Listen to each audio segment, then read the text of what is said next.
Ito ay naipalabas nila through a resolution on December 7, 2020. So ano nga ba yung preference rating? Okay? And why does they grant the preference rating at ano yung requirements ng preference rating?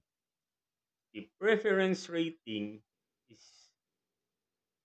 ay binibigay sa mga qualified government workers who must have rendered or rendering government service in the government as a GOCOC6.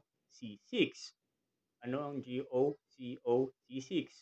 Ito yung mga job order, contract of service, casual, contractual, terminus, and occupying categories 3 or 4 position, career service employees with first level eligibility or a combination of the any aforementioned for at least 10 aggregate years on the date of filing of the application for the grant of the CSEER.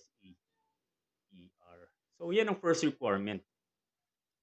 First requirement must have rendered 10 years of or rendering 10 years of government service. 10 years at the minimum. Sinasabing aggregated, anong ibig sabihin yun? It's either you rendered it through as a job order, as a casual, terminus, contractual, or those occupying first level positions.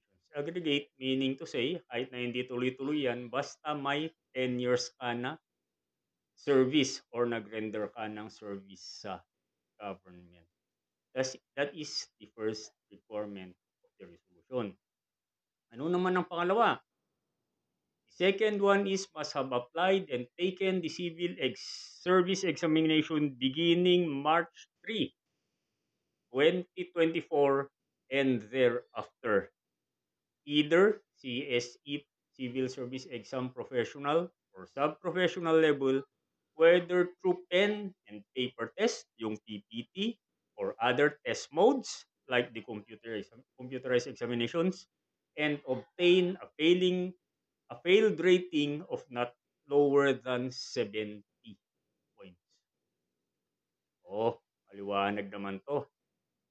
Kailangan, number 1, na nag-take ka ng civil service examination at yung rating mo is not lower than 70 points. So, meaning to say, ang rating mo is 70 to 79.99. Kasi pag 80% na yan, 80 yan, you're considered as a CSE passer, Civil Service Exam passer.